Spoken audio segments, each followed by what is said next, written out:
The old houses on Maple Street had a way of making you believe in ghosts, whether or not you ever actually saw one.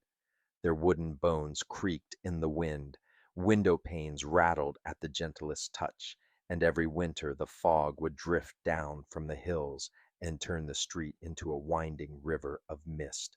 But among all the houses, none had a reputation quite like number 17. It stood at the bend of the lane, a narrow two-story Victorian hemmed in by a rusted iron fence, its white paint peeling in long strips, the porch sagging beneath a patchwork of ivy that curled and twisted around the pillars. Some neighbors claimed the house was alive, that they saw shadows in the upstairs windows even though nobody had lived there for years. Others whispered about the last owner, Mr. Kadir, a reclusive man who vanished one night, leaving his slippers at the door and his supper half eaten on the table. After that, nobody stayed long at number 17. The front gate squeaked in the wind, the mailbox filled with damp leaves, and children dared each other to throw pebbles at the shutters, then ran away squealing if one banged shut. So when, after nearly a decade of silence, a handwritten invitation arrived at the homes of four old friends, it caused more than a little excitement and a fair share of unease. Sarah was the first to receive hers. She found it wedged beneath her apartment door late one afternoon, the creamy envelope sealed with a drop of red wax. Inside, in elegant looping script, was a simple message. You are invited to a reunion at number 17 Maple Street this Friday at 8 p.m. An old friend. There was no other signature, no return address, just a strange tingle of memory.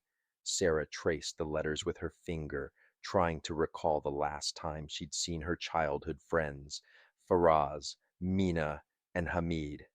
Life had scattered them after school, and the years since had passed with little more than an occasional message or awkward phone call. But the invitation stirred something, a curiosity she couldn't resist. On Friday night, Sarah stood at the gate, clutching her coat tight against the creeping chill. Mist floated through the streetlights, wrapping the houses in gauzy silver. She glanced at her phone and checked the time. 7:55. She wasn't alone for long. Mina arrived next, her dark hair pulled into a ponytail, shivering in a thin cardigan. You got one too, right? She asked, brandishing her invitation. Weirdest thing. There's no name, no phone number, just an old friend. Creepy, right? Before Sarah could answer, a tall figure stepped out of the shadows. Faraz, always quiet and serious, nodded to them both. It's like something out of a detective novel, he said, eyeing the house. Anyone else feel like we're walking into a trap? His smile was slight, but enough to reassure them. Moments later, Hamid arrived, whistling to himself and pretending not to be nervous. Or maybe it's a surprise party, he joked, waving his arms. Or we all won the lottery, and this is where we collect our prize. His forced cheer drew a genuine laugh from Mina and Sarah, though Faraz only rolled his eyes. Let's just get this over with, Faraz muttered. Together they turned toward the house, each feeling a strange mixture of nostalgia and dread. The air seemed to thicken as they stepped through the gate and crossed the sagging porch. The door, once grand but now chipped and weather-beaten, loomed before them. Sarah reached out and pressed the old brass knocker, its sound echoing like a distant bell. There was a pause, then a soft, eerie creak as the door swung inward on its own. Cold air spilled out, carrying the scent of dust and something faintly sweet, like old flowers, or maybe old secrets. Inside, the entryway was dimly lit by a chandelier that hung precariously from the ceiling, its crystal droplets scattering broken patterns across the faded wallpaper. The floorboards groaned beneath their feet, and their footsteps seemed to echo off unseen walls. On a small table by the staircase, four delicate china teacups sat on saucers, steam curling from the amber liquid inside. Their names were written on tiny cards, each in the same looping script. Sarah hesitated. Should we? She started, but Hamid had already picked up his cup, sniffed it, and shrugged. Smells like chamomile, he said, taking a sip, probably laced with sleeping potion. Mina tried to laugh, but her voice quivered. Whoever set this up is watching us, I bet. Look at that painting. She pointed to a massive oil portrait on the wall. A family from another century, all stiff collars and unreadable eyes, standing in a shadowy garden. Sarah felt the mother's painted gaze follow her as she moved. Just then, a loud bang crashed from somewhere upstairs, making them all jump. The chandelier flickered. For a long moment, no one breathed. Maybe a window slammed shut, Hamid said, his voice cracking. Faraz shook his head. Or someone's up there. Let's check it out, together, Sarah said, surprising herself. Her voice sounded braver than she felt. The group moved slowly, the stairs moaning with each step. The second floor was darker, the air colder still. They followed the hallway to a heavy oak door, its wood scratched and pitted with age. A brass keyhole glinted in the lamplight. Behind the door they heard the unmistakable sound of muffled footsteps. Then silence. Before anyone could knock or call out, their phones buzzed in unison. Each screen lit up with the same message. The truth waits in the locked room. Find the key before midnight. Sarah looked at her friends, heart thumping in her chest. The night, which had begun as a hopeful reunion, had turned into something else, something like a challenge or a warning. She shivered, feeling the strange weight of the house pressing in. None of them noticed the shadow watching from the end of the hallway, as, wordlessly, they realized they'd already accepted the game. The secrets of Maple Street were waiting, and they were running out of time to find the key. A heavy, uneasy silence blanketed the house as the echo of the strange text faded. Their phone screens glowed faintly in the darkness, casting their faces in ghostly light. The message, "The truth waits in the locked room. Find the key before midnight," hung over them, each word pressing into their minds. Mina shivered as she lowered her phone. "It's just a game, right?"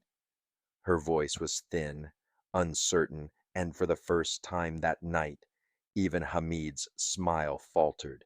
Faraz shook his head, his brows furrowed.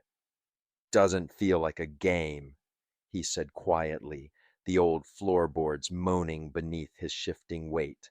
Sarah tried to steady her breathing, but the house itself seemed to close in around them, listening to every whisper and footstep. They agreed to search for the key, the silent hallway splitting them into two pairs. Hamid and Sarah drifted toward the kitchen and dining room, the beam of Sarah's phone trembling as it cut through dust motes and spider webs. The kitchen was cold, the tiled floor sticky beneath their shoes. Cabinets hung open as if someone had been searching for something and left in a hurry. Sarah ran her hand over the edge of the counter, stopping at a rusty bread box. "How long has this been empty?" she muttered, peering inside at a mouse nest made from yellowed newspaper. Hamid, determined to keep the mood light, grinned. "Maybe the key's in the fridge, or maybe it's a cursed ice cube." His laughter sounded hollow, echoing off the bare walls. The dining room was worse. The table was set for a meal that never happened, plates and glasses coated with a thick layer of dust, candles melted into pools that dripped onto the runner. Sarah paused by a grandfather clock in the corner, its pendulum stilled, the face forever frozen at 11:01. She traced the glass with a finger, her skin prickling. "Midnight," she whispered. "We really have to hurry." Hamid tried a joke about haunted clocks, but his voice caught, and he said nothing more. Meanwhile, Faraz and Mina entered the parlor, where faded wallpaper peeled in great curls from the walls, and heavy curtains blocked out what little moonlight tried to enter. Mina coughed as dust tickled her nose. "Who would want to live here?" she said, brushing her hand along a crooked picture frame. Faraz ran his eyes over the room, pausing at the dark, cold fireplace and the empty chair beside it. He picked up a brittle book from the shelf, flipping through pages that crumbled at his touch. Beyond the parlor, a narrow study beckoned, its door slightly ajar. The air inside was even staler. Mina switched on the desk lamp, which flickered to life for just a second, enough to reveal an old, leather-bound photo album in the center of the desk. She sat and opened it, thumbing through the first few pages. The photos were ancient, sepia-toned portraits of families long gone, but halfway through she paused. "Look at this," she called to Faraz, her voice tinged with excitement and something else, fear. The photograph showed four children, maybe 7 or 8 years old, grinning in the backyard of number 17. "That could be us," Mina whispered, her breath fogging the glass. Faraz leaned in, squinting. The faces were familiar, but not quite clear enough to be certain. "Or it's someone else's idea of a joke," he replied, but there was a note of uncertainty in his voice. Then Mina noticed something strange. In almost every group photo, a shadowy figure loomed in the background, sometimes behind a tree, sometimes barely visible in a doorway. The figure was always there, always faceless like a smudge that the camera could never focus on. She flipped quickly through the album, her fingers growing cold. "Who is that?" she asked aloud, her voice a little shaky. Faraz peered closer, his eyes wide. The locations were unmistakable. "That's the same spot as the locked room," he said, nodding toward the staircase they had come up earlier. A chill passed between them. For a long moment neither moved. Suddenly a gust of wind rattled the attic window above them, making both jump. The noise broke the spell, and Mina's eyes darted upward. She noticed a hatch just above the hallway, a pull string swaying gently from a trap door set in the ceiling. "Let's check up there," she said, her curiosity finally overtaking her nerves. Faraz nodded, and together they pulled down the rickety ladder. The wood groaned under their weight as they climbed into the attic, a cramped, freezing space crammed with the detritus of decades, old trunks, broken chairs, yellowing newspapers, and a cracked window through which slivers of moonlight fell. The dust was so thick it clung to their breath. Mina crouched beside a jewelry box, opening it with care. Nestled among fake pearls and tarnished rings was a small brass key. She held it up, relief and fear mixing in her eyes. "I think we found it," she breathed. Back downstairs, Sarah and Hamid had found something of their own. In the kitchen, Sarah tapped her knuckles against the old brick wall and felt one brick shift. She dug her fingers in and pulled it loose, revealing a hidden envelope sealed with ancient, cracking wax. They pried it open together. Sarah read the words aloud, her voice barely above a whisper. "To those who seek the truth of Maple Street, beware what you wish for. The past never stays buried." The four friends regrouped in the hallway, the house colder than before. Mina presented the brass key, Sarah the letter. Hamid shivered. "This house is full of secrets," he said quietly, "but maybe the key opens more than just a door." Faraz nodded, holding the photo album tightly. Each of them felt the pull of the locked room, waiting at the top of the stairs, silent and implacable. Above them, the attic hatch drifted shut on its own, the faintest shadow flickering across the cracked glass of the window.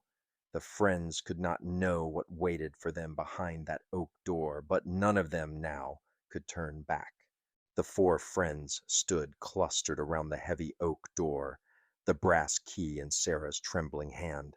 The hour was edging toward midnight, and the house felt colder than ever, as if its very walls were holding their breath. With every step they had taken, the silence of number 17 Maple Street had deepened, growing so thick it seemed to muffle even their thoughts. Shadows crawled along the hallway, thrown by the flickering chandelier that still bravely glowed downstairs. Sarah's heart hammered as she raised the key. Her fingers were stiff with cold and nerves. Mina watched her, silently offering support with a steadying look, while Hamid and Faraz flanked the doorway, each trying to seem braver than they felt. For a split second, Sarah hesitated, sensing that whatever waited behind this door would change them all. Then she pushed the key into the lock. The metal turned with a sharp click that echoed down the corridor and seemed to ripple through the entire house. Sarah swallowed hard and twisted the knob. The door creaked open, and a breath of air, dry, dust-laden yet oddly fragrant, washed over them. They stepped inside together. To their surprise, the locked room was far from the ruin they had imagined. The space was neat, preserved in time, as if the world outside had stopped decades ago. Heavy velvet curtains blocked out the moonlight, their edges glinting faintly in the lamplight. On the left, a writing desk held a softly glowing lamp, its gentle halo illuminating a scatter of papers, ink pots, and faded photographs. Shelves lined the walls, groaning under the weight of leather-bound books, antique clocks, and porcelain figurines with painted, staring eyes. In the center stood a large four-poster bed, its covers perfectly smooth and untouched, dust glimmering in the faint light. A single chair, draped with an old shawl, sat at its foot.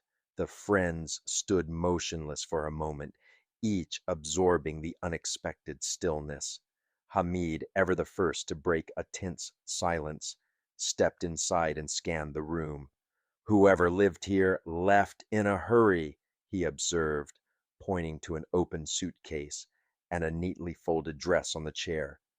"It's like they planned to come back." He trailed his fingers along a dresser, pausing at a music box that played a single, haunting note when he opened it. Mina drifted toward the writing desk. She picked up a letter, its envelope addressed in the same ornate script as their invitations, "To the one who remembers." She handed it to Sarah, who carefully unfolded the fragile paper and read aloud. "If you have found this, then the truth is yours to bear. I never left. I never could. This room holds more than memories.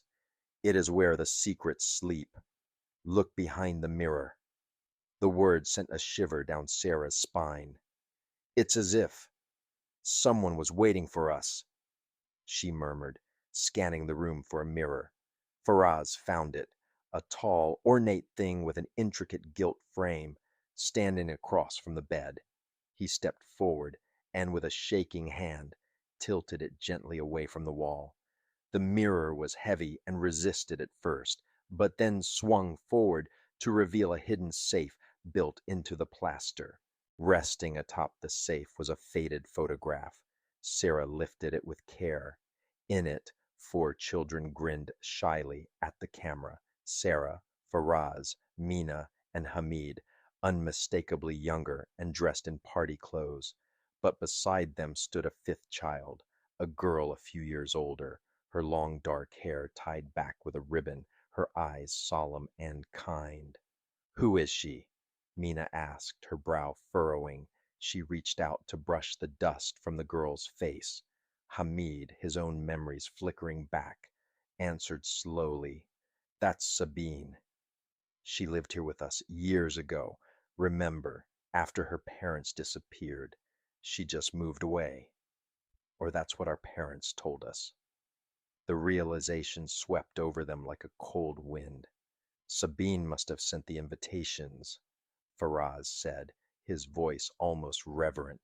She wanted us to come back, to remember. Sarah, feeling the weight of the moment, took the brass key and tried it on the safe's lock. It fit perfectly, turning with a click that made everyone jump. She opened the door and found a small bundle of letters tied with a red ribbon, along with a silver locket that gleamed dully in the light. Mina untied the ribbon and spread the letters out on the bed. The handwriting was Sabine's, childish at first, growing more mature and desperate with each page. They read in silence. The letters painted a portrait of heartbreak. Sabine's parents had vanished one stormy night, leaving her alone in the house. There were whispers in the neighborhood of murder, but nothing was ever proved. Sabine's last letter was barely legible, written in shaky script. If anyone finds this, please remember us. Please don't let the house forget. The friends were silent, each lost in memories of laughter in the sunlit garden, of games in the upstairs hallways, of Sabine's soft voice singing them to sleep at sleepovers. The room seemed to grow heavier, as if the very air was laden with the sadness of all those lost years. Suddenly, a soft knock echoed from the wardrobe in the corner. Everyone jumped. The door rattled just a little, as if something inside shifted or knocked again. Hamid gripped the back of a chair. Mina's eyes darted to Sarah, who swallowed and steadied herself. With the truth of the past so close, the friends could not leave now. Sarah stepped toward the wardrobe, her legs trembling but her mind set. Each tick of the clock on the wall was thunderous now, as if counting down to midnight, as if warning them there was still more to find. One last secret in the room where memories had never died. Sarah's fingers curled around the brass handle of the wardrobe, her pulse thrumming in her ears. The others pressed close behind her, their faces pale and drawn in the golden lamplight. Mina reached for Sarah's free hand and squeezed, while Hamid and Faraz stood ready, watching the wardrobe with wary eyes. Each of them could hear the relentless ticking of the clock on the far wall, each tick another warning that midnight was creeping closer. Sarah took a breath and tugged the wardrobe door. The hinges shrieked as it swung open, revealing a jumble of old coats and dresses that smelled faintly of cedar and dust. For a moment, disappointment washed over the group. Nothing but moth-eaten cloth and shoes jumbled at the bottom. But then Hamid, peering closer, noticed something jammed between the floorboards inside. He crouched, pried it loose, and held up a brittle scrap of paper, edges crumbling. He read the faded writing aloud, his voice hushed. "Find me where the moonlight falls. The truth is in the light." The four friends exchanged glances, puzzling over the message. Mina's gaze drifted to the curtained window. With trembling fingers, she parted the heavy velvet, letting in a shaft of pale moonlight. It sliced through the darkness, illuminating a patch of the worn floorboards near the far wall. Suddenly, Mina noticed a faint outline, just at the edge of the moonbeam, a square set into the floor, nearly invisible beneath layers of dust. "How did we miss that?" she whispered, voice quaking with a mixture of awe and fear. Faraz knelt and brushed away the dust, revealing a small iron ring. He gripped it and pulled.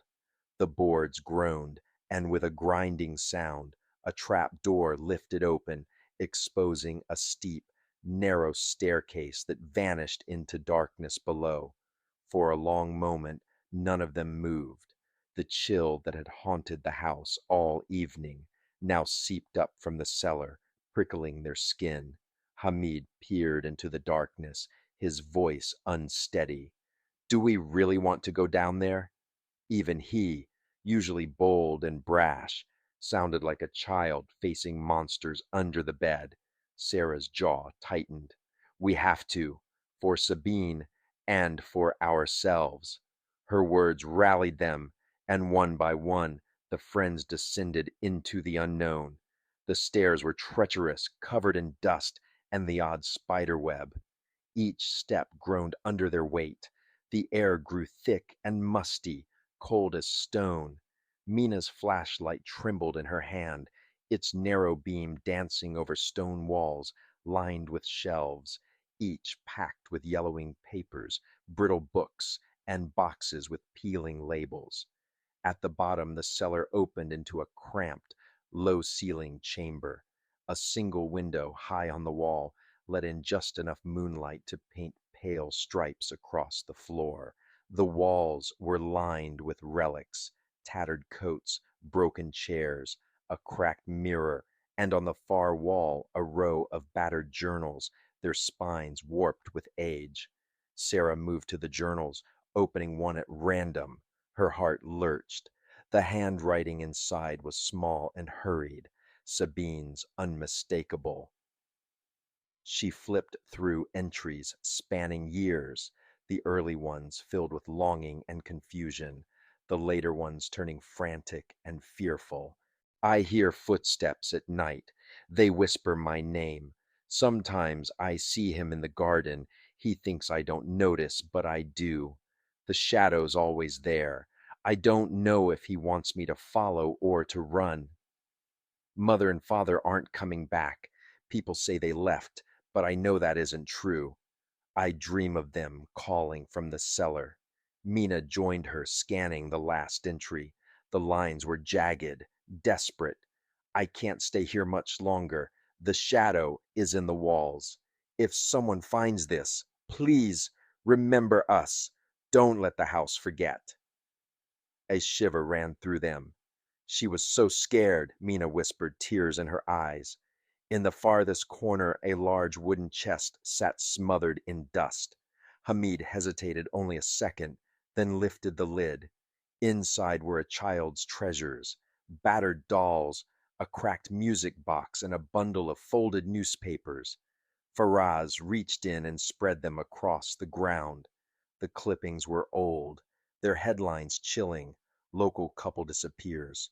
Police baffled. Another family vanishes. Neighbors fearful. Unsolved crimes plague Maple Street. Hamid pieced the articles together, laying out a grim timeline. Sabine's parents weren't the only ones. There were others. People kept disappearing for years. He frowned, studying the dates. Every few years, another missing person all on this street. And nobody ever found out what happened. Sarah hugged her arms tight. So someone was doing this. Someone living here all along. A new terror crept into her voice, the walls seeming to close in as she spoke. Suddenly, a freezing draft swept through the cellar, making their flashlights sputter and die.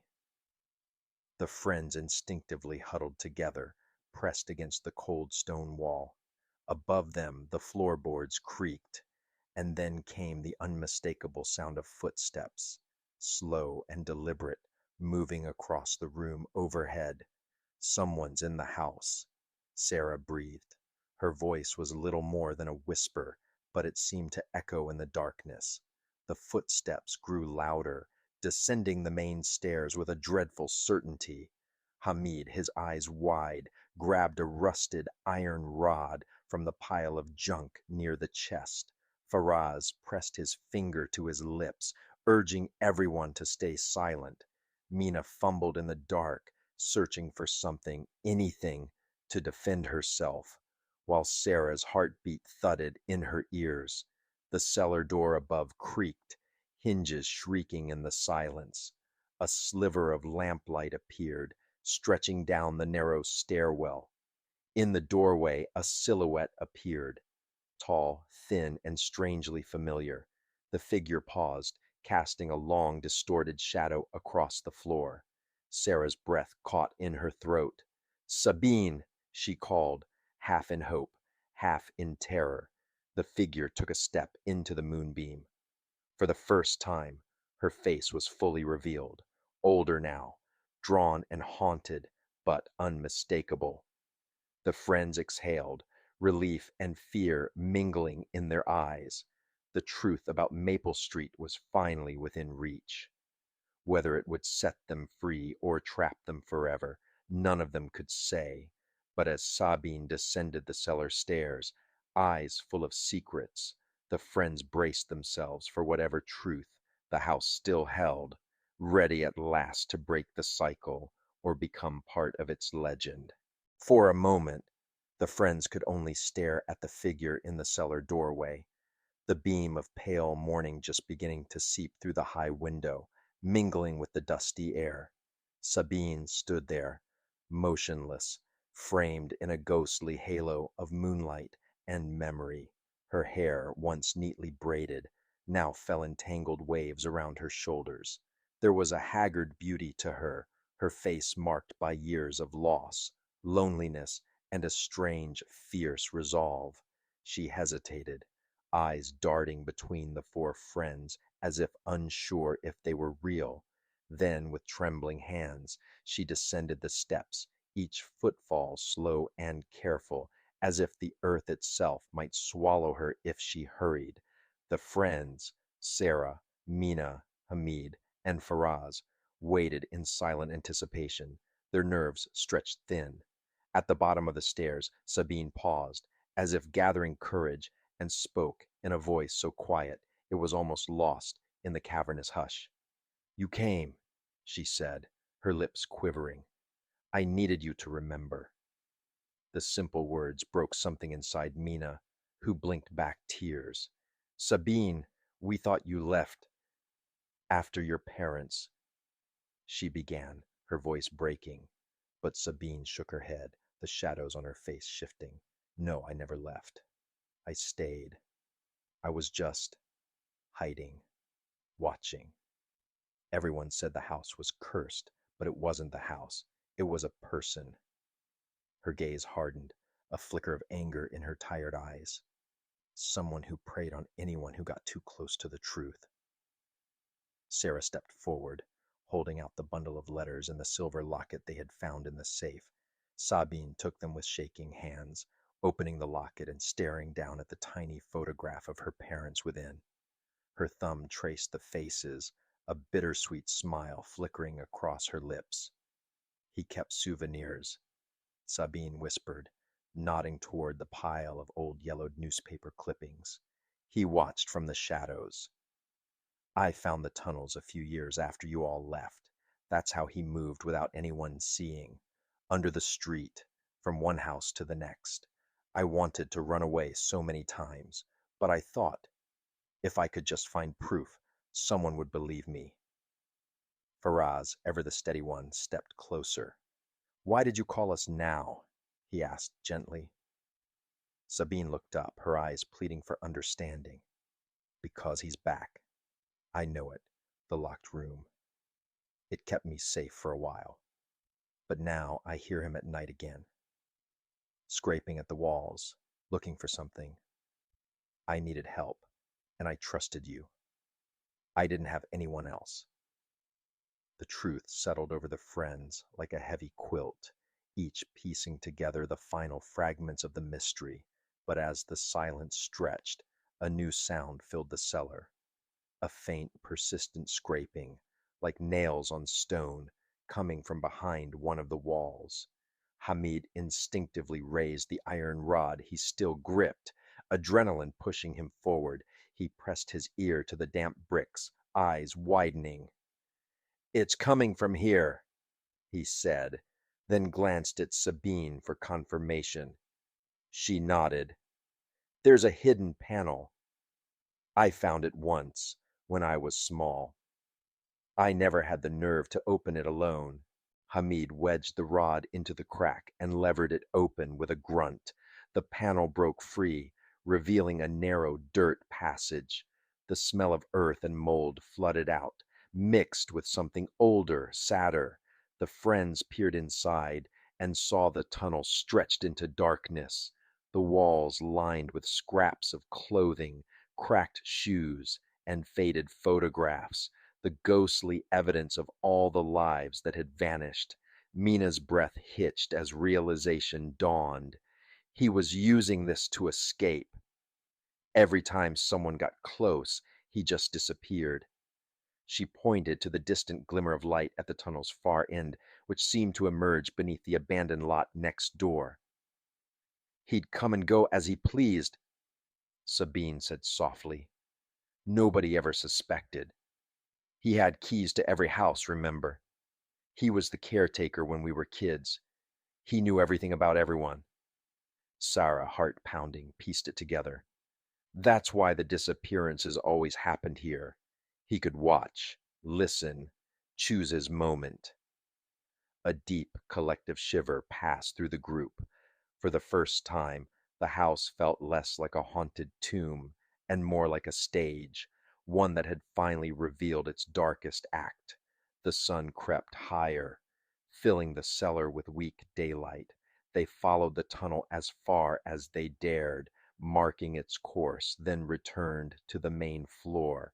The evidence, the letters, the journals, the clippings, and the contents of the tunnel was more than enough. At sunrise, Sarah called the police. They listened to Sabine's trembling account and surveyed the proof the friends had uncovered. The investigation moved quickly. The caretaker, old and frail but still living nearby, was arrested the next day. With the evidence mounting, he confessed to everything: the disappearances, the tunnels, the souvenirs. The story shocked the entire city. People came to Maple Street to stare at the old house, now cordoned off. The legend of number 17 finally exposed to the morning sun. Maple Street would never be the same. Yet for the four friends and for Sabine, the ache of closure was better than the ache of not knowing. They sat together on the cracked front steps as the sky blushed with dawn, wrapped in blankets the police had given them. No one said much. There was a kind of peace in the quiet, the knowledge that, after all the years of running from the past, they had finally brought its secrets into the light. Hamid broke the silence first, nudging Faraz and forcing a tired smile. Next reunion, let's just get coffee, he joked, and the others actually laughed, a real shaky laugh, heavy with relief. Mina squeezed Sabine's hand, promising softly, "You're not alone anymore. None of us are." And for the first time, Sabine smiled back, the darkness lifting from her eyes. Before they left, Sarah stood at the gate and looked back at number 17.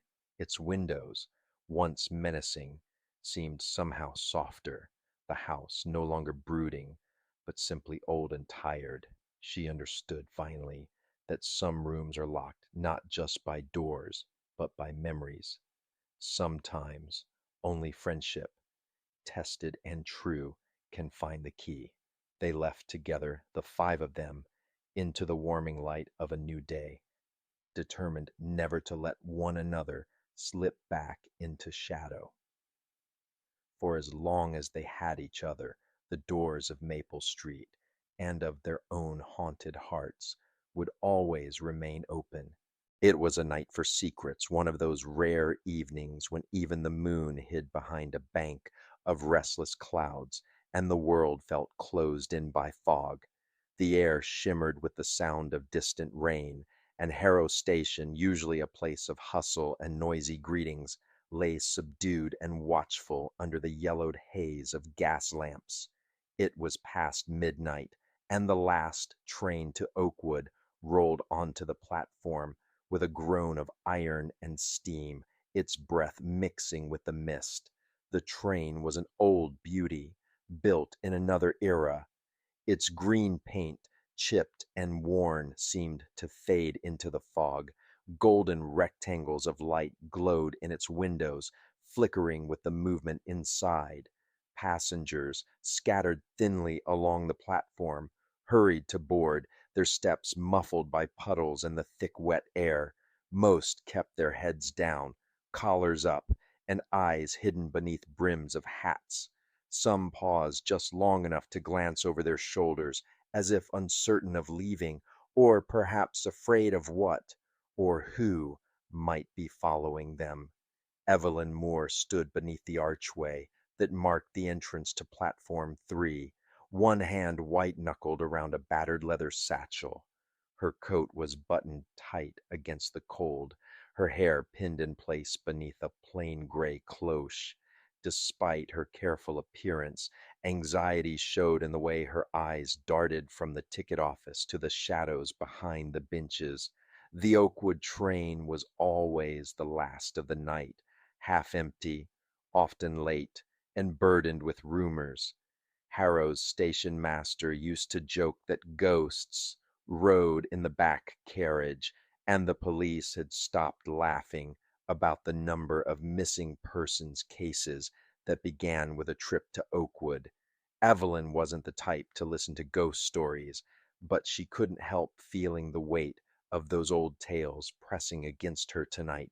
She'd taken this same train every Friday for the last 2 months, always for the same reason: hope. Her brother James had disappeared after boarding this line, and each ride was an act of stubborn searching. Tonight, however, felt different. She'd woken to a letter slipped beneath her door, unsigned, the handwriting shaky and desperate. Don't take the last train to Oakwood. You're being followed. Trust no one. She'd read the message again and again throughout the day, sometimes certain it was a cruel joke, sometimes nearly sick with dread, and yet she found herself at Harrow Station at midnight, the letter hidden in the inside pocket of her coat. As she stepped onto the carriage, she was greeted by the familiar figure of Mr. Carter, the conductor. He wore his usual blue coat and cap, and his lined face was set in its customary mask of tired kindness. "Evening, Miss Moore," he said, his voice low, almost as if he didn't want anyone to overhear. "Evening, Mr. Carter," Evelyn replied, forcing a small smile. She moved quickly down the aisle, aware of his eyes lingering on her a moment longer than usual. She took her usual seat by the window, near the rear of the second carriage, where the lamplight was soft, and the view outside was only her own dim reflection. As the train lurched forward, the familiar faces came into focus. There was the elderly man across the aisle, already snoring softly, head tipped back and mouth open. Farther down, two women whispered to each other, occasionally glancing in Evelyn's direction, their words lost in the rattle of wheels. Most passengers kept to themselves, absorbed in books or lost in their thoughts. But it was the man 2 rows behind her that drew Evelyn's attention most. He wore a gray overcoat and a hat pulled low over his brow, and though he carried a newspaper, he rarely looked at it. Instead, he seemed to watch Evelyn, his gaze steady and cold, making the skin on her neck prickle with unease. She'd noticed him before, but never so intently as tonight. The rhythm of the train soon filled the carriage, a hypnotic, lulling sound. Rain streaked the glass, and outside the fields rolled past in darkness. Evelyn pressed her satchel close to her chest, feeling the hidden weight inside. There was something important in her bag, something she'd found in James's old desk, something she didn't yet understand, but knew was dangerous. She remembered the last thing he'd said before vanishing. "If anything happens to me, follow the trail, but don't trust anyone, not even those who seem on your side." Her thoughts tangled as the train sped deeper into the countryside. Oakwood had once meant laughter and holidays. Now it seemed only a place of fear. She glanced again at the stranger behind her. This time, his eyes met hers directly. He didn't look away. Suddenly, the carriage lights flickered. The train slowed, brakes shrieking, though they were far from any stop. Passengers stirred, murmurs and uneasy glances rippling through the rows. Evelyn's heart hammered in her chest. Mr. Carter appeared at the front of the carriage, moving down the aisle with hurried steps. His face was unusually pale, his hands shaking as he gripped the back of each seat. "Mechanical issue," he announced. "We'll be stopped here for a little while. Please remain in your seats. Everything's under control." But even as he spoke, Evelyn saw something else. A flicker of fear in the conductor's eyes, a stiffness to his words that made her recall the warning in her pocket. Before anyone could ask questions, the stranger in the gray coat stood up. He moved down the aisle toward Evelyn, each stride precise and purposeful. She shrank back in her seat as he drew near, his gloved hand emerging from his pocket with something sharp and metallic glinting in the uncertain light. Evelyn froze, breath caught in her throat. She understood with sudden clarity that tonight the last train to Oakwood would not just carry rumors and shadows. It would carry a crime, and her fate would depend on what she did next. The thick silence inside the halted train felt unnatural, like time itself had stopped. Rain hammered the roof in relentless bursts. Through the fog-smeared windows, Evelyn could see nothing but shifting darkness and her own nervous reflection. The stranger's approach seemed to slow everything else. Every murmur faded, every shuffle of feet dulled by the growing tension that curled through the carriage. He was tall and thin, with the sharp, worn look of someone who'd spent too long looking over his shoulder. His gray overcoat was damp at the hem, and beneath the brim of his hat, his eyes flickered with worry rather than threat. Still, as he closed in, his hand gripping something metallic, Evelyn's throat tightened with terror. When he reached her row, she shrank back, breath caught. But instead of raising the object, a silver penknife, he simply pressed a finger to his lips and slid into the empty seat beside her. He leaned close, voice barely audible above the rattle of the wind. "Don't scream. I'm not here to hurt you, but you're in danger."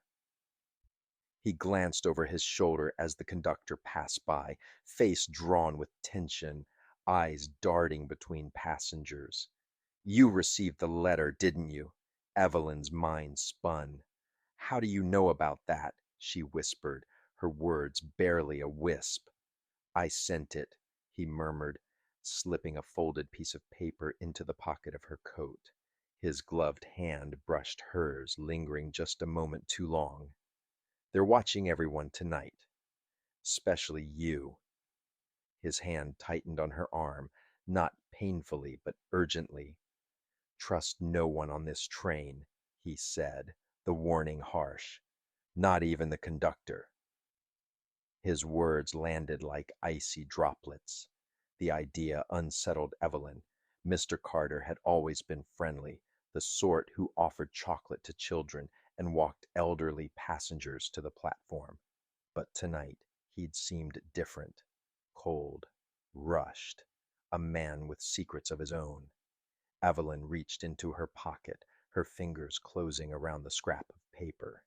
It was a crude map of the train, drawn in hurried strokes.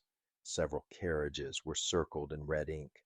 The stranger's lips were close to her ear. "There's something hidden in the luggage car. You need to find it before the next stop. I'll create a distraction, but you must go now if you value your life." He squeezed her arm again, and before she could protest, he was gone, vanishing up the aisle as quietly as he'd come. She was left reeling. The satchel in her lap seemed to gain weight, as if it, too, sensed the growing danger. She glanced around the carriage, suddenly aware of how many eyes rested on her. A mother rocking a sleeping child, a stern-looking man with a thick mustache peering over a newspaper, even the two whispering women. Had they been watching her all along? A young woman in the next seat leaned over, her face creased with concern. "Are you all right? You look pale." Her voice was warm, and for a moment Evelyn wanted to confide in her.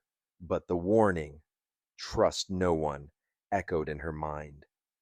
She forced a smile and nodded, her heart not in it. Just then the conductor's voice boomed over the intercom, hollow and static-laced. "Due to technical difficulties, we'll be stationary for a while. Please remain calm and in your seats." The tone was clipped, almost rehearsed, lacking the usual comforting lilt. Through the glass, Evelyn saw him glance her way again, then quickly turn away as if caught at something. Outside, the wind keened, rattling the old train. Rain streaked the windows, further obscuring the world beyond. Evelyn's mind raced. The map in her pocket seemed to burn with urgency. If she stayed put, she risked whatever trap was being laid. But if she left her seat, she could walk straight into a different kind of danger. Either way, the warning was clear. Trust no one. Gritting her teeth, Evelyn made up her mind. She gathered her satchel, careful to hide her movements. Rising as quietly as possible, she slipped into the aisle. She felt the stranger's eyes on her, steady, encouraging, guiding her forward. Others watched too, some faces curious, others shuddered and unreadable. Her heart pounded as she walked past the elderly man, past the women who fell silent as she passed, toward the rear of the carriage. At the end of the car, she paused. The door connecting to the next carriage was cold under her palm, its brass handles slick with condensation. She cast one last glance back.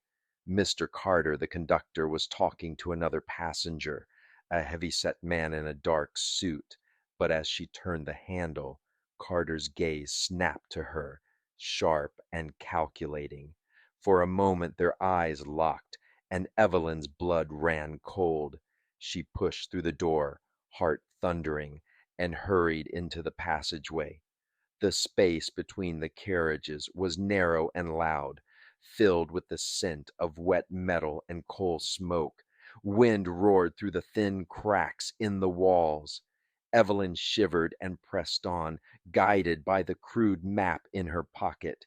Each carriage she passed was emptier, the shadows longer, and the silence deeper, broken only by the dull thud of her shoes on the boards.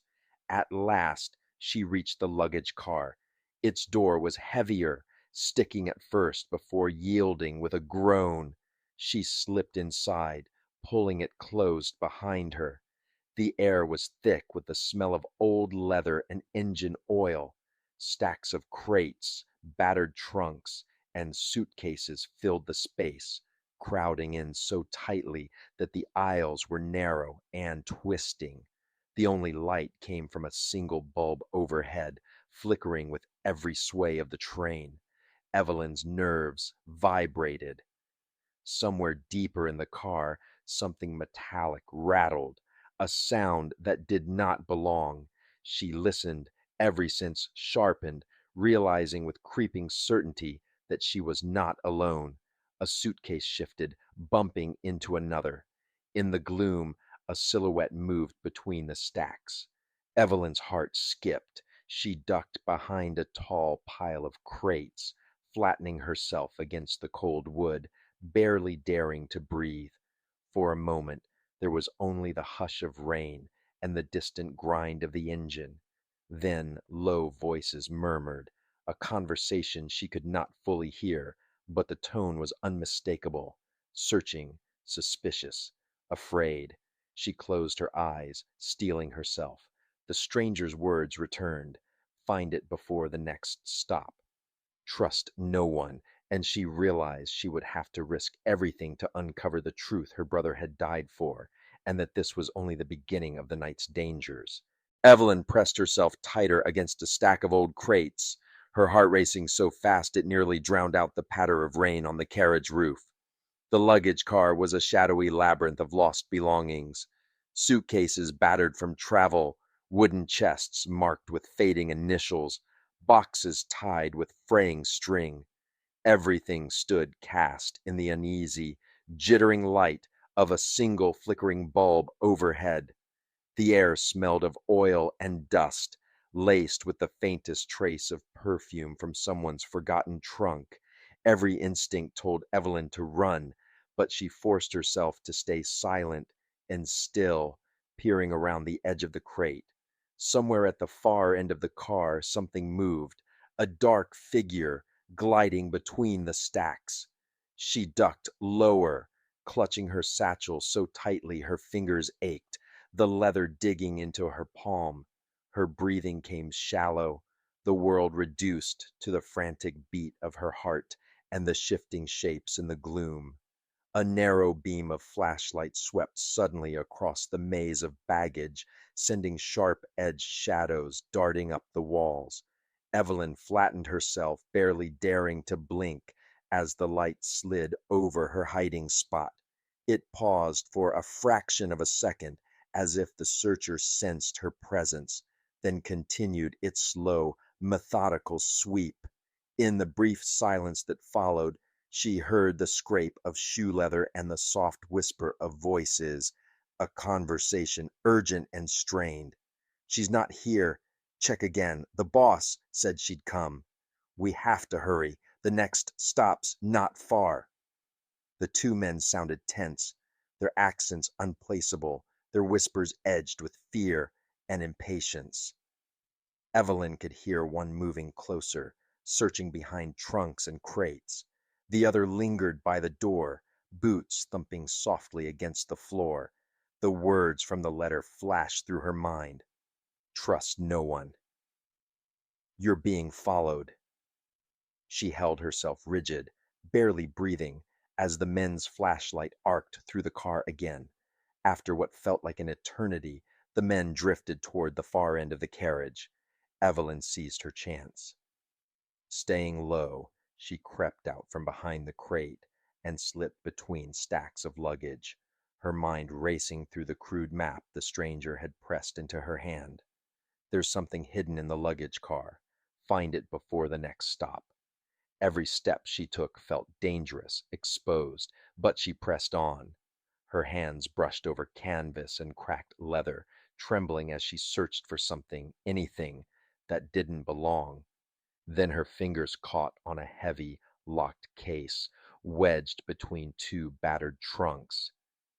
It was stamped with a red sticker bearing a cryptic symbol, a triangle within a circle.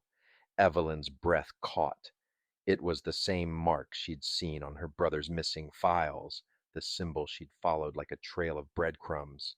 She dragged the case into the deeper shadows and knelt, working her shaking hands over the metal clasp. It was locked tight.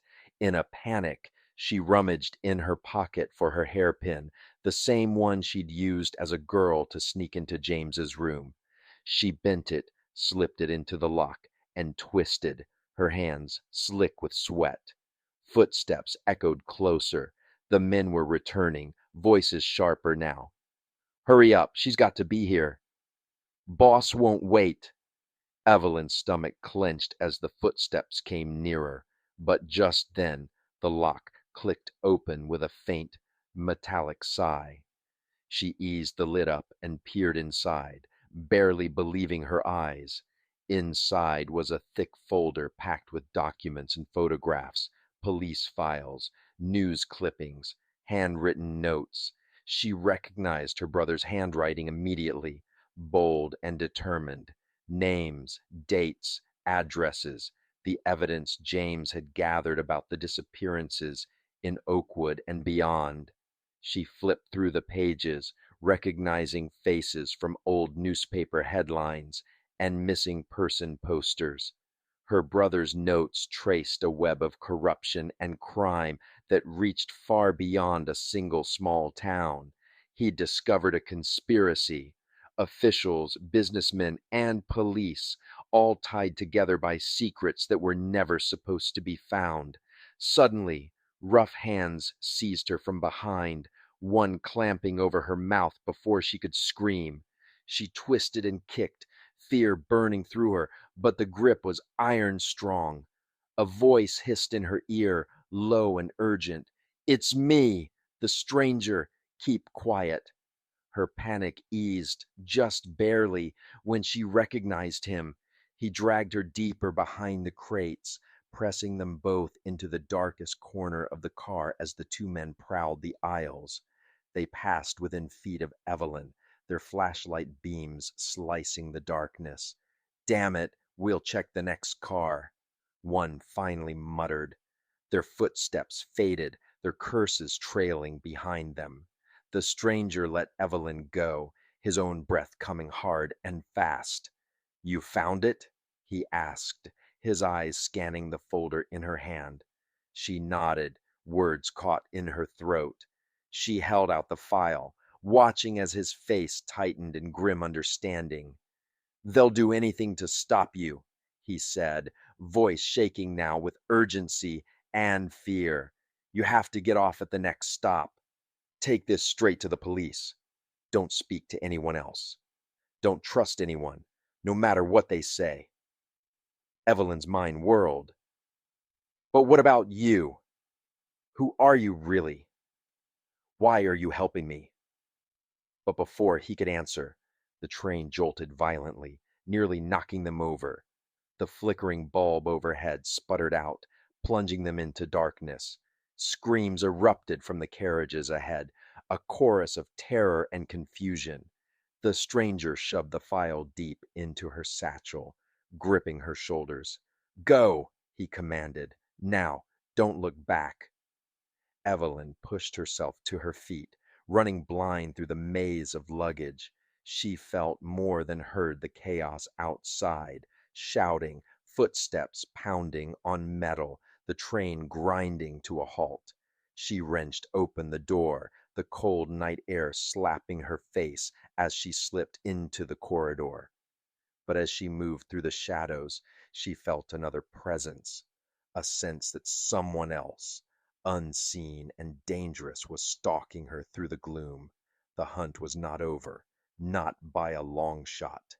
The train jerked forward, its wheels scraping and engines groaning as if resenting every inch of movement. Still, the lights remained stubbornly out, plunging the carriages into an eerie gloom broken only by the occasional blue-white flash of passengers' phones and the muted yellow of emergency exit signs. The rhythm of the wheels over the rails had become a nervous, staccato soundtrack to the chaos within. All around her, Evelyn heard the uneasy whispers of frightened travelers and the nervous shuffling of feet. She slipped along the corridor, pressing herself flat against the wall whenever another passenger passed too close. Her satchel, now stuffed with her brother's damning evidence, felt impossibly heavy. Every step with it was a risk, every glance from a stranger a threat. She could feel the fear like static on her skin, every muscle bracing for something terrible to lunge from the shadows. Ahead, a pale rectangle of dim light appeared, the passageway to the next carriage. Evelyn took a trembling breath and darted through. As she reached the far end, the stranger caught up to her, breathing hard but steady. He gripped her arm, pulling her into a narrow alcove behind a service panel. "They'll be searching," he whispered, his face barely visible. "If they find you, they'll take the file and—" He left the rest unsaid, but the meaning hung in the darkness. "There is an emergency exit by the mail car. When we get close to Oakwood, I'll signal you. Be ready." Evelyn nodded, her mind a swirl of hope and doubt. He'd helped her more than anyone since James disappeared, risked his life even. But the words of the letter echoed louder now than ever. "Trust no one. Her hands tightened on the satchel. Was this why James had died? Had he uncovered something too powerful to survive? Evelyn felt her brother's memory beside her in the dark, urging her forward. She would not fail him. Suddenly, behind them, came the unmistakable thunder of pursuit, shouts, heavy boots pounding on metal. The two men from the luggage car emerged out of the darkness, their eyes wild and full of purpose. "There she is!" one shouted, pointing a thick finger at Evelyn. The chase erupted instantly, the corridor a chaotic blur. Evelyn and the stranger sprinted through the rocking train, ducking and weaving between startled passengers. Seats were knocked askew, papers fluttered into the aisle. A child shrieked and hid behind her mother's legs. Evelyn's breath came in short gasps, her heart thundering in her chest. Hamid, the larger of the two men, lunged for Evelyn, nearly catching her satchel. She twisted away, stumbling into a seat, but kept running. The smaller man cut through the crowd, fast and agile, closing the gap. "Stop her!" he bellowed, and suddenly Evelyn realized more people were watching, some even seeming to move against her path. Who could she trust? Was anyone on this train truly innocent? At that moment, the conductor burst into view, blocking the aisle. His face was hard, jaw clenched, and his uniform now rumpled and sinister in the half light. He raised a pistol, pointing it directly at Evelyn and the stranger. "Stop right there!" he barked, his voice booming over the cries of the passengers. For a brief, frozen moment, everyone stopped, the air charged with terror. The stranger raised his hands. "I'm not armed," he said quietly, his voice calm but tense. Evelyn's feet rooted to the floor. The conductor's gaze, usually so friendly, was cold and calculating, full of secrets. He leveled the gun at her. "You have something that doesn't belong to you," he said to Evelyn, the words clipped and chilling. "Give it to me." She shook her head, inching backward, trying to edge closer to the emergency exit behind her. "I know what's in this file. My brother, James Moore, died for this. I'm not giving it up." A tremor passed over the conductor's face, a flash of something almost like pity. Or was it regret? Then it twisted into anger. "You should have listened to the warning," he snarled. Chaos exploded in an instant. The stranger lunged, knocking the pistol aside just as the conductor pulled the trigger. The gunshot was deafening in the confined space, shattering a window and showering the carriage in sparkling glass. Screams rang out. Passengers ducked and covered their heads as freezing night air whipped through the broken pane. Evelyn ran for the emergency door, blood roaring in her ears, glass crunching beneath her boots. The stranger was right behind her, pushing past stunned travelers. Together they reached the end of the carriage, flung open the heavy door, and staggered out onto the tiny, exposed platform at the rear of the train. Below them, the fields of Oakwood stretched away in the ghostly gray of the approaching dawn, shrouded in mist and silvered by the last hints of moonlight. The train slowed as it neared the town's outskirts, the whistle echoing in the silent countryside. "Now!" the stranger shouted, grabbing her hand. Clutching the satchel, Evelyn closed her eyes and jumped. The world became a rush of wet grass, tumbling bodies, and the thunder of the train receding into the distance. She landed hard, rolled, the shock rattling her bones. But when she looked up, she still had the file clutched in her arms, and the stranger crouched beside her, checking to make sure she was unhurt. They lay there, breathless, in the damp embrace of the earth. For a moment, Evelyn only listened to the sound of her own heartbeat and the distant rhythm of the last train to Oakwood, carrying its final secrets away. But it wasn't over. Far off, Across the field, flashlights bobbed in the mist. More men, hunters, not rescuers, fanned out from the old fence line, calling to one another in voices that chilled her blood. The stranger tugged at her sleeve. "There's a safe house. This way. We have to go. Now!" he urged. Side by side, they slipped into the sheltering darkness at the edge of the fields, darting between rows of tall grass and wild hedgerows. Oakwood loomed ahead, silent, sleeping, a town full of locked doors and unspoken secrets. Every step they took drew them closer to the truth and to the danger that waited for them in the light of dawn. Gray and blue painted the sky as dawn broke over Oakwood, burning the last wisps of fog from the streets and softening the sharp corners of the sleeping town.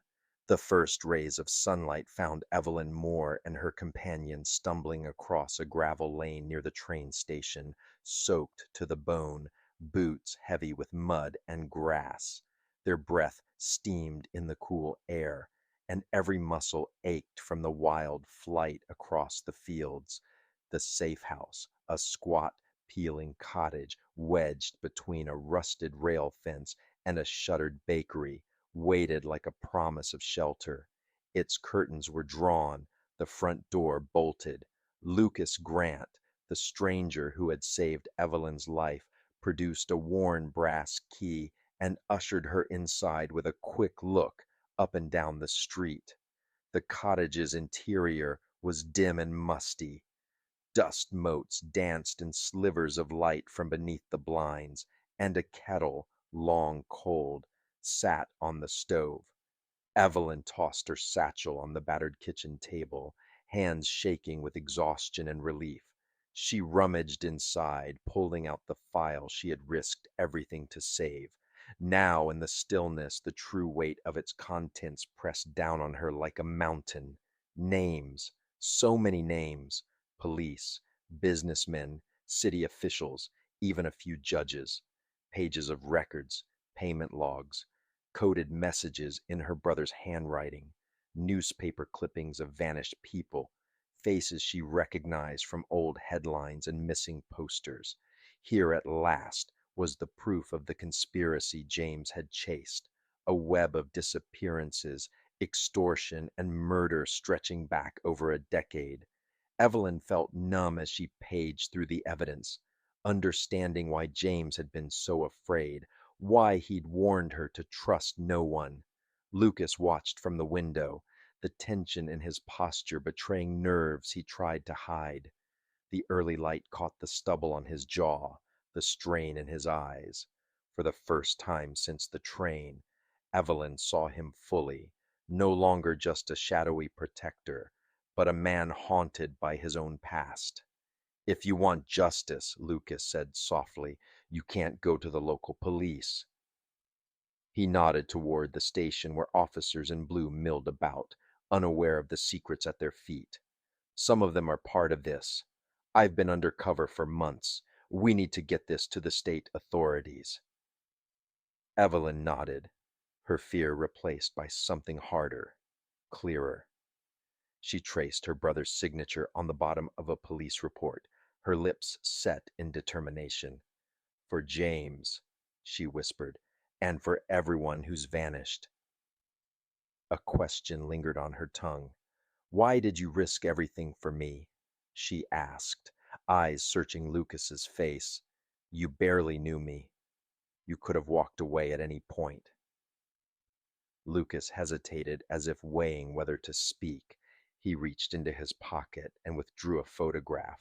Worn, the edges frayed, the colors faded by sun and time. He handed it to Evelyn. It showed Lucas, younger and smiling, his arm around a girl with dark hair and a hopeful grin. Evelyn recognized her instantly from the file, a girl listed among Oakwood's missing. "My sister," Lucas said, his voice rough. "She disappeared 3 years ago. No one believed me, not at first. I promised I'd find her. I promised I'd bring all of them home." His composure faltered. and for a moment he was simply a brother, raw and broken by loss. Evelyn squeezed his hand, her voice trembling with empathy and resolve. We'll do this together. We'll bring them all home. A sudden clatter from the alley outside shattered their fragile moment. The men from the train, the ones who'd chased them through the darkness, had found the cottage. Their angry shouts echoed through the thin walls. Lucas darted to the back door. Go, he hissed. They slipped into the maze of Oakwood's back alleys, moving quickly but carefully, keeping to the shadows. Evelyn's legs burned as they wound through narrow lanes and behind silent storefronts. Footsteps thundered behind them, their pursuers relentless. A stray dog barked. A window banged open. Evelyn clutched the satchel tight, every instinct screaming to run. At the main street, a squad car turned the corner, its paint crisp, the insignia of the state police bright on the door. Lucas waved, breathless, flagging down the officer. He shoved the file through the window with trembling hands. Evidence, urgent, organized crime, abductions, corrupt officials. My name is Lucas Grant. This woman is Evelyn Moore. The officer took one look at the file's contents and radioed for backup. Within minutes, more state police converged, blue lights flashing in the rising sun. The men from the train were cornered and arrested, snarling and protesting as the officers dragged them away. Inside the safe house, the truth spilled out. Statements, files, lists of names. News of the operation traveled quickly. Within hours, the local police chief was in handcuffs alongside several city officials and the train conductor himself. The press descended on Oakwood, and soon the nation watched as the tangled web unraveled, the ghosts of the last train finally brought into the morning light. Evelyn and Lucas stood together on the train platform, exhausted but unbroken. Sunlight gleamed off the rails, painting golden lines into the distance. The last train to Oakwood stood waiting, its engines silent now, its secrets spent. Evelyn watched as townspeople gathered, whispers rippling through the crowd. Some wore tears, some relief, and some only stunned silence. For years, Oakwood had lived with shadows, its people tiptoeing around rumors and grief. Now the doors had been thrown open. Lucas squeezed Evelyn's hand. You did it, he murmured. Your brother would be proud. We did it, Evelyn corrected, a tired smile breaking through. You kept your promise, and so did I. Together they watched as the sun climbed higher, chasing the night's horrors away. The town would never be the same, nor would they, but for the first time in years, hope warmed the platform, and justice, long delayed, stepped into the light. The last train to Oakwood, once a vessel for fear and silence, was now simply a train, one that would never again carry away its passengers into darkness. Evelyn turned to Lucas, the weight of the file finally lifting from her heart. We kept our promise, she whispered, as morning banished the shadows at last.